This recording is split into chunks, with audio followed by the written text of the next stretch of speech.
exemple de loi. Donc, on a vu la semaine dernière les généralités sur les lois à densité continue. On a vu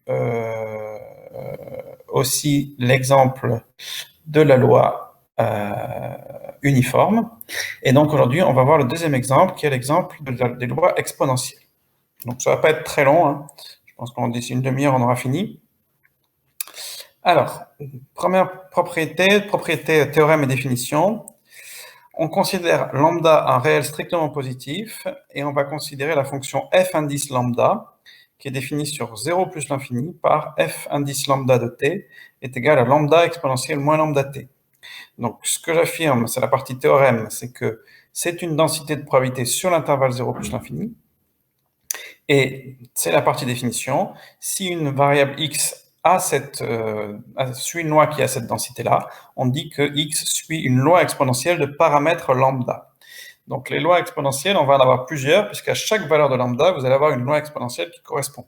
Donc il y a une infinité de lois exponentielles, autant que de lambda strictement positif. Mais on va voir qu'on peut toutes les traiter évidemment d'un seul coup, hein, elles ont toutes des propriétés communes.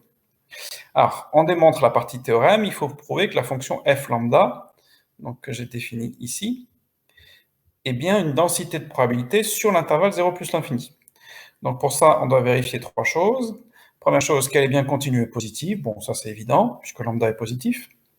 Et ensuite, il faut regarder, est-ce que l'intégrale est égale à 1 sur tout l'intervalle? Mais comme l'intervalle ici, c'est 0 plus l'infini, on est obligé de prendre un x positif, de regarder l'intégrale de 0 à x de lambda exponentielle moins lambda t dt, et après on fera tendre x vers l'infini. Alors, une primitive de ça, bon déjà il y a une coquille, ça commence bien, c'est moins exponentielle moins, et là il manque un lambda, hein, puisque là vous avez une forme qui est presque une forme u' exponentielle u. Pour que ce soit une forme u' exponentielle u, il faudrait qu'on ait moins lambda là, ici. Donc on rajoute le moins, mais comme on rajoute un moins ici, on rajoute un moins devant aussi, ça explique le moins qui apparaît là. Donc ça fait moins exponentielle moins lambda t, entre 0 et x. Et donc, ben encore j'ai oublié les lambda de partout. Décidément, ça c'est le problème de faire les choses tard le soir. Donc ça fait exponentielle moins lambda x moins exponentielle 0. Et donc ça fait 1 moins exponentielle, là il manque le lambda encore. Et j'ai oublié le lambda partout comme un idiot. Donc il faut rajouter, mais je le ferai hein, sur le polycopier, que lambda est un nombre positif. Ça c'est fondamental, parce que comme lambda est positif, du coup, moins lambda x, ici il manque le lambda, quand x tend vers plus l'infini, ça tend vers moins l'infini. Pour ça, on a besoin de savoir que lambda est strictement positif. Or, je sais qu'exponentielle x tend vers 0 quand grand X tend vers moins l'infini. Donc, par composition, ici, exponentielle de moins lambda x, ça tend vers 0. Donc, ce terme-là, qui est en fait exponentielle moins lambda x, ici, ça doit être exponentielle moins lambda x, tend vers 0. Donc, tout ça, ça tend bien vers 1. Bon, il manque des lambda un peu partout, je les rajouterai. Donc, c'est bien une densité de probabilité sur l'intervalle 0 plus l'infini.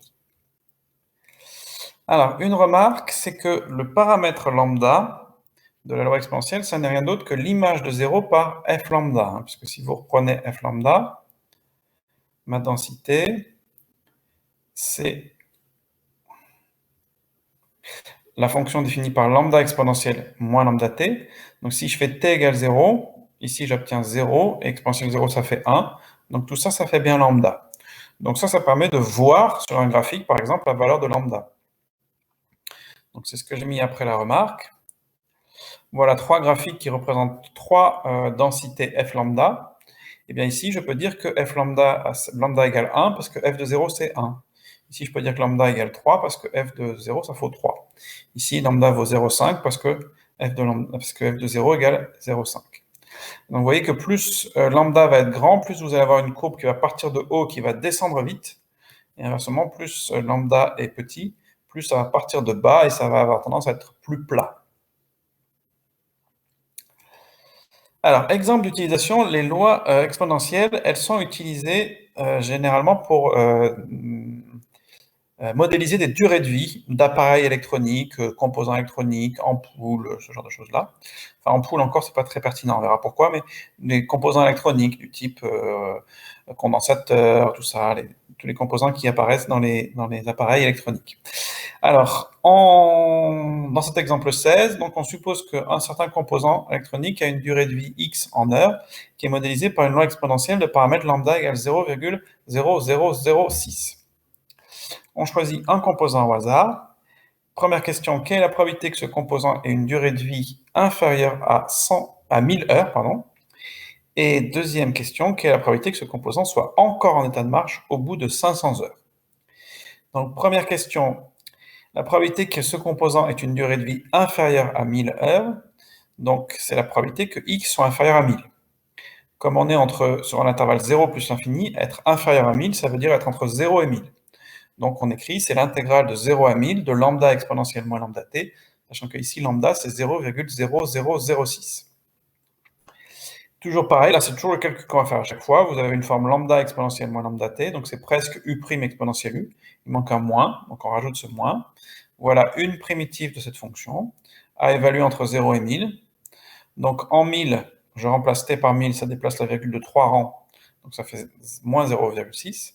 Et en 0, ça fait 1, donc ça fait moins 1. Et donc au final, j'obtiens 1 moins exponentielle moins 0,6. Alors la plupart du temps, on donne des valeurs approchées. Ici, on trouve à peu près 0,451. Deuxième question, quelle est la probabilité que ce composant soit encore en état de marche au bout de 500 heures? Donc là, au contraire, être en état de marche au bout de 500 heures, ça veut dire que la durée de vie est au moins de 500. Donc que x est supérieur à 500.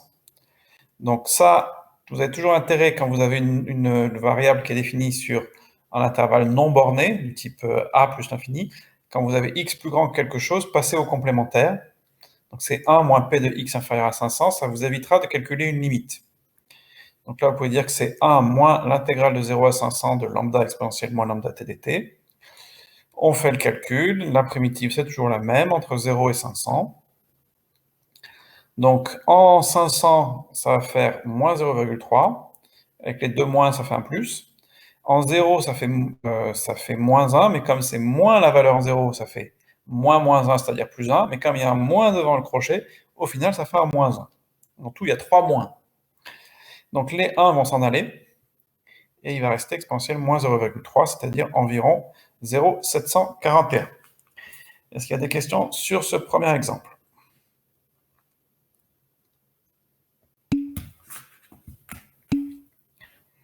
Non, pas de questions. Ok, alors on continue avec la propriété fondamentale de la loi exponentielle, théorème 17. On considère x une variable aléatoire qui suit une loi exponentielle de paramètres lambda. Alors pour tout nombre réel, petit a et petit h, la probabilité que x soit supérieur à a plus h, sachant que x est supérieur à a, est égale à la probabilité que x soit supérieur à h. Donc je vais démontrer cette propriété et après je vais vous expliquer comment on peut l'interpréter. Qu'est-ce qu'elle nous dit concrètement sur les variables qui suivent des lois exponentielles. Alors, pour démontrer ce théorème, je vais d'abord faire un calcul préliminaire que je vais réutiliser plusieurs fois dans la suite, donc autant le faire une bonne fois pour toutes. Je prends un réel b positif et je vais regarder quelle est la probabilité que x soit plus grand que b. Donc, toujours pareil, je passe par l'événement contraire. Alors, en toute rigueur, j'aurais dû écrire strictement inférieur à b, là, ici. Mais comme je suis avec une loi continue, que je mette strictement inférieur ou inférieur ou égal, ça ne change rien. Donc, dans tous les cas, ça fera l'intégrale de 0 à b de lambda exponentielle moins lambda t dt. Excusez-moi, j'ai un petit bug sur mon ordinateur. Oula.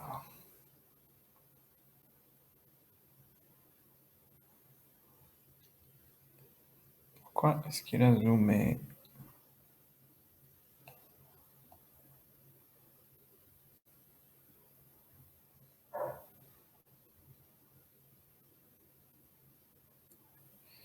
Ok. Donc, voilà, c'est bon, c'est rétabli. Donc, ça fait 1 moins exponentielle moins lambda t entre 0 et b. Donc, comme tout à l'heure, ça fait 1 moins et moins plus exponentielle. Ah, j'ai encore oublié le lambda, là, décidément. Donc, il y a un lambda.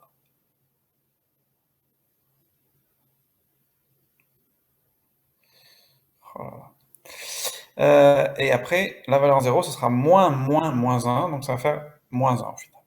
Donc encore une fois, les 1 s'en vont, et ça nous donne exponentielle moins b lambda. Là encore, j'ai oublié le lambda, et je crois que je les ai oubliés partout sur la diapo.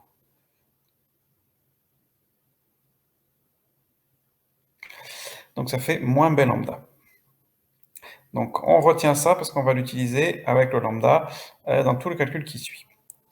Alors, maintenant, je prends deux nombres a et b strictement positifs, et je vais calculer ce qu'on me demande, c'est-à-dire la probabilité que x soit plus grand que a plus h, sachant que x est plus grand que a. Alors, la probabilité que x soit plus grand que a plus h, sachant que x est plus grand que a, par définition, c'est la probabilité que x soit plus grand que a plus h inter x plus grand que a, sur la probabilité que x soit plus grand que a.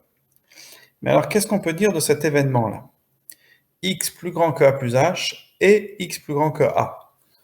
Donc ça veut dire que vous cherchez l'ensemble des issues de l'expérience qui vont faire que la variable x est plus grande que a et aussi est plus grande que a plus h. Qu'est-ce qu'on peut dire de cette intersection? Eh bien, ce qu'on peut dire, c'est que si, alors ça c'est important, comme h est positif, si x est plus grand que a plus h, alors il est forcément plus grand que a. Autrement dit, ça veut dire que l'événement x plus grand que a plus h est inclus dans l'événement x supérieur à a.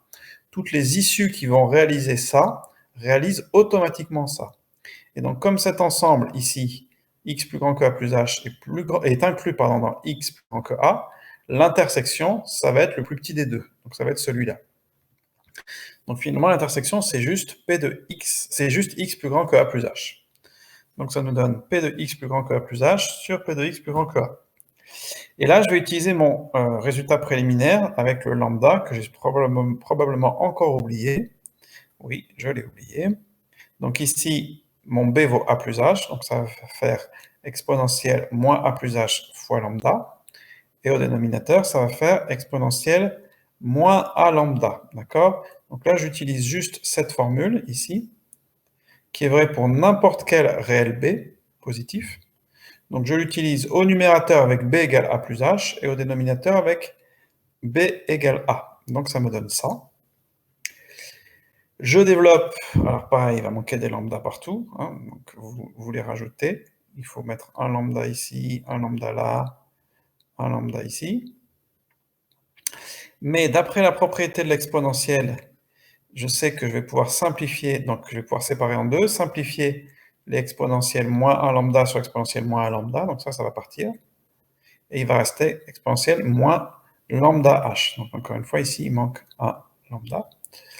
Mais en réutilisant cette propriété, dans l'autre sens, exponentielle moins b lambda, c'est égal à la probabilité que x soit plus grand que b. Donc exponentielle moins h lambda, c'est la probabilité que x soit plus grand que h. Voilà. Et donc j'ai bien prouvé ce que j'avais annoncé, à savoir que la probabilité que x soit plus grand que a plus h, sachant que x est plus grand que a, c'est la probabilité que x soit plus grand que h. Alors, qu'est-ce que ça veut dire? Comment est-ce qu'on peut interpréter cette égalité? Alors, imaginez que ce soit une durée de vie. Ce x, comme tout à l'heure, la durée de vie d'un composant. Donc voilà, là je vous dessine en haut de la diapo une droite qui serait le temps qui s'écoule en partant de 0. Donc ici c'est 0. Donc imaginez que j'ai quelque part une valeur a, ici, et puis un instant plus loin, j'ai une valeur a plus h. Donc ici c'est 0, ici c'est a, et ici c'est a plus h. Donc ça veut dire que l'intervalle entre le deuxième et le troisième trait, il est égal à petit h. D'accord? L'écart ici, l'écart entre ces deux valeurs, c'est petit h. Que me dit cette égalité en bas? Elle me dit que, donc si j'imagine que x représente une durée de vie, ça me dit que si je sais que la durée de vie a été au moins de a, donc ça veut dire mon composant, par exemple électronique, il est encore en fonctionnement ici. Sa durée de vie, elle est au moins égale à a. La probabilité qu'il soit encore en fonctionnement à a plus h, donc ici, c'est égal à la probabilité que x soit supérieur à h. C'est-à-dire, c'est égal à la probabilité que j'avais au début que mon composant ait une durée de vie au moins égale à h. Donc ça veut dire que si je sais que je suis arrivé jusqu'ici, la probabilité que la durée de vie soit de encore au moins h est la même qu'au début, la probabilité d'avoir une durée de vie h. Donc ça veut dire que le fait d'être arrivé jusqu'à a, finalement, n'a pas d'importance, n'a pas d'influence. Si vous êtes arrivé jusqu'à a, si vous avez vécu déjà au moins 1000 heures, la probabilité de vivre encore 50 heures, c'est la même que la probabilité au début de vivre 50 heures. Donc ça traduit quoi? Ça traduit le fait que cette durée de vie est ce qu'on appelle sans mémoire ou sans vieillissement, parce que le fait d'avoir déjà vécu un certain nombre d'heures, ici A, n'a pas d'influence sur la probabilité de vivre encore H heures. Que ce soit au début, que ce soit après 1000 heures, que ce soit après 2000 heures, après 5000 heures, la probabilité de vivre encore H heures supplémentaires est la même à chaque instant. Donc ça traduit le fait d'être sans mémoire. On dit aussi sans vieillissement. Donc vous voyez, mon exemple d'ampoule, il n'est pas bon, parce qu'une ampoule, plus vous l'utilisez, plus elle s'use, et sa durée de vie au bout de 1000 heures d'éclairage, elle n'est pas la même qu'au début. Mais par contre, ça peut être pertinent pour des composants électroniques qui ne s'usent pas, mais qui ont une durée de vie qui va dépendre de certains aléas, comme par exemple une surtension. Bon, un condensateur, ça ne s'use pas, ou alors ça s'use très peu en tout cas, on peut dire que son utilisation, son usure, elle est négligeable, mais ça peut griller parce qu'il va y avoir une surtension dans le circuit. Et ça, le fait qu'il y ait une surtension dans le circuit, c'est pas quelque chose qui est dû au temps, enfin au nombre d'heures écoulées. C'est un événement aléatoire qui peut se produire au début, ou au bout de 1000 heures, ou au bout de 2000 heures. D'accord? Donc les lois exponentielles, elles vont être pertinentes pour modéliser des choses qui tombent en panne, mais pas à cause d'un vieillissement, pas à cause d'une utilisation prolongée qui fait que ça tombe en panne, à cause d'événements comme ça aléatoires qui n'ont rien à voir avec l'usure. D'accord? Alors, exemple d'utilisation de cette propriété 17. Je reprends les données de l'exercice 15. Donc, c'était notre composant notre composant électronique qui avait une durée de vie qui était une loi exponentielle de paramètres 0,3016. Déterminer la probabilité que le composant fonctionne encore au bout de 2000 heures, sachant qu'il a déjà fonctionné pendant 1500 heures. Donc, ce qu'on cherche, c'est la probabilité que x soit supérieur à 2000, sachant que x est supérieur à 1500. Comme la loi exponentielle est sans mémoire, si j'écris que 2000 c'est 1500 plus 500, eh bien la probabilité que x soit supérieur à 1500 plus 500, sachant que x est supérieur à 1500, c'est la même que la probabilité que x soit supérieur à 500 au début. Et ça, on l'a calculé déjà. On a vu que c'est... Alors, ça, c'est la même que je mette une inégalité stricte ou large, et je l'avais calculé avec une inégalité stricte, mais bon, peu importe que ce soit strict ou large. Et donc, on avait trouvé exponentielle moins 0,3, c'est-à-dire à peu près 0,741. Donc ça, c'est extrêmement pratique parce que ça nous évite de faire plein de calculs. Hein. Si vous deviez calculer ça, vous devez calculer la probabilité du numérateur de l'événement qui est ici inter celui-là, divisé par la probabilité de celui qui est là. Et là, finalement, vous avez un seul calcul à faire et aussi bien vous l'avez déjà fait dans une question précédente, comme ici. Donc ça va très vite. Des questions jusque-là?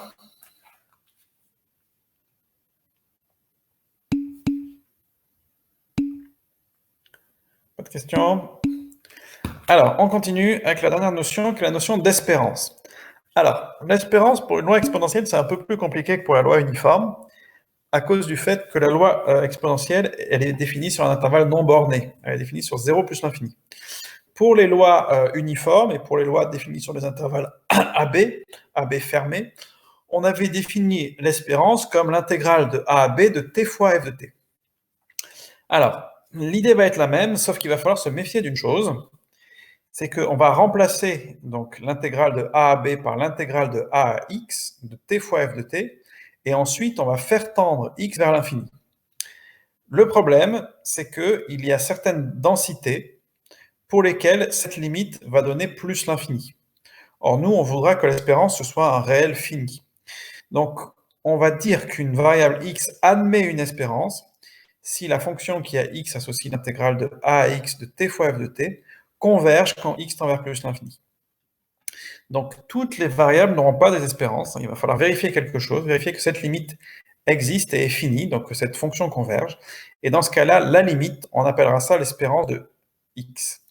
Donc, si elle existe, on appelle espérance de x cette limite. Enfin, si c'est pas si elle existe, c'est si elle est finie.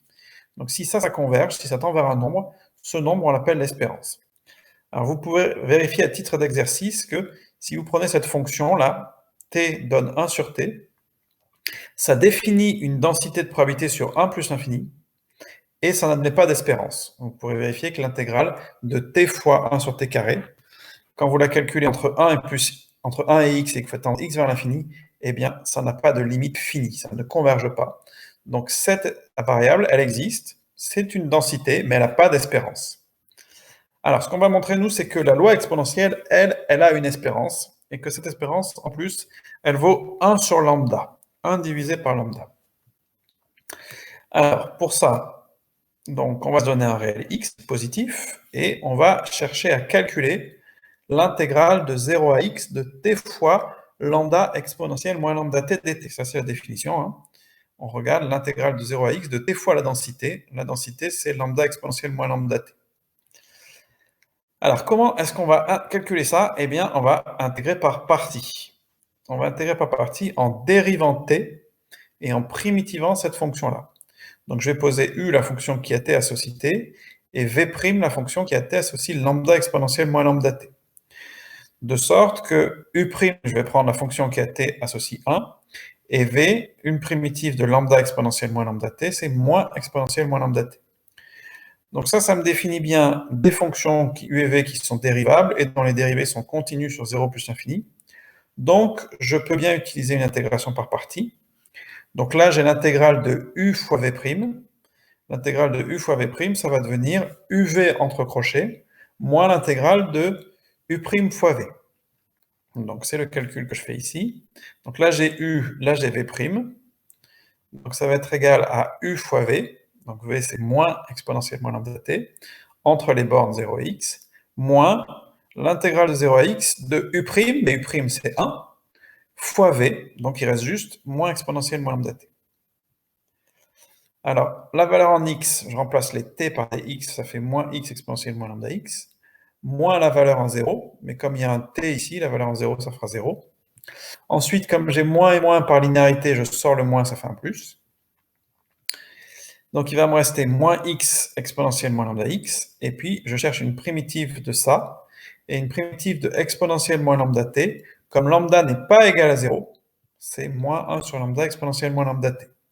Et j'évalue ça entre 0 et x. Donc, ça va faire moins x exponentielle moins lambda x, moins la valeur en x, qui donne donc moins lambda exponentielle moins lambda x, et après, je vais avoir moins, donc plus la valeur en 0 de ce truc-là, qui fait 1 sur lambda, puisque l'exponentielle est égale à 1. Alors, pour des raisons pratiques de calcul, je vais factoriser 1 sur lambda dans tout ça. Donc, 1 sur lambda, il est déjà présent ici, il est déjà présent là. Il n'est pas présent ici, donc pour le rajouter, je vais multiplier par lambda. Comme ça, quand je redéveloppe, 1 sur lambda fois lambda, ça s'en va. Et il reste juste ça. Donc ça, c'est par pure praticité hein, pour mon calcul. C'est plus pratique de l'écrire comme ça pour la suite. Alors, il faut chercher la limite de ce truc-là quand x tend vers l'infini maintenant. Donc là, j'ai bien fait les choses, je n'ai pas oublié le lambda cette fois-ci. Comme lambda est positif, la limite de moins lambda x en plus l'infini, c'est moins infini. Or, je sais par théorème que l'exponentielle en moins infini tend vers 0, et je sais aussi par croissance comparée que x exponentielle x, ça tend aussi vers 0. Donc, par composition, si je remplace ici grand X par moins lambda x, ça va continuer à tendre vers 0, les deux. Or, ça, exponentielle moins lambda x, c'est exactement le terme que j'ai là. Et moins lambda x exponentielle moins lambda x, c'est exactement le terme que j'ai ici. Donc, ça veut dire que ces deux termes ici vont tous les deux tendre vers 0. Et donc, par somme et produit, mon intégrale, dans le crochet, j'ai les deux premiers termes qui tendent vers 0, le dernier qui tend vers 1, puisqu'il est constant. 1 sur lambda est constant, donc j'y touche pas. Et par produit, ça tend vers 1 sur lambda. Donc, cette intégrale a bien une limite quand x tend vers l'infini. Limite finie quand x tend vers l'infini. Donc, ça prouve que la variable x a une espérance. et que cette espérance est bien égale à 1 sur lambda. Voilà. Est-ce que vous avez des questions?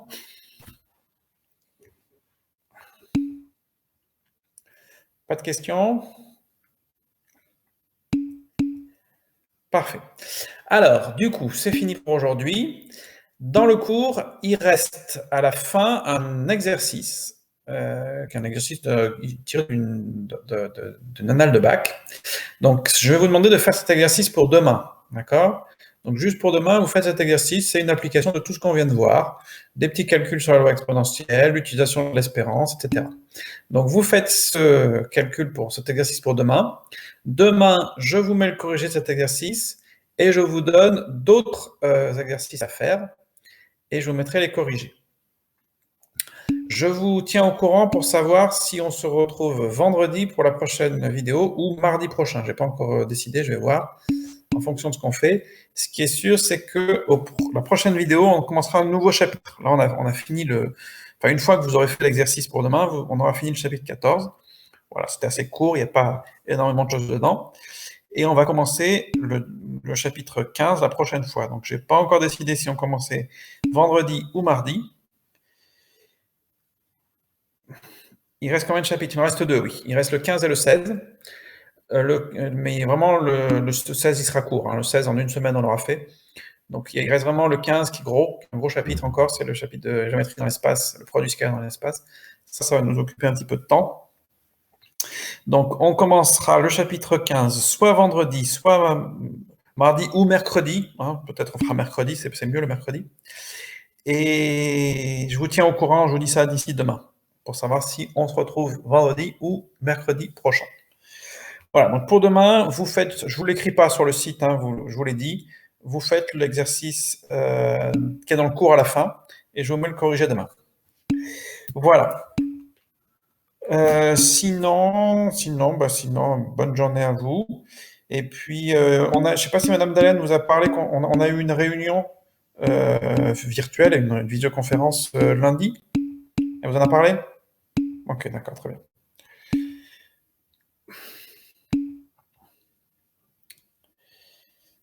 Jeanne, tu es en Bretagne? Monsieur Leroux vous en a parlé? D'accord, ok, très bien. Bon, ben, c'est pas la peine que je vous en dise plus, alors ils ont dû vous dire l'essentiel. Ok, très bien. Bon, ben, bonne journée, et puis on se retrouve. Donc, faites votre exercice pour demain, et demain, je vous mets le corriger en ligne, d'autres exercices, et on se retrouve soit vendredi, soit mercredi prochain. Allez, bonne journée à tous.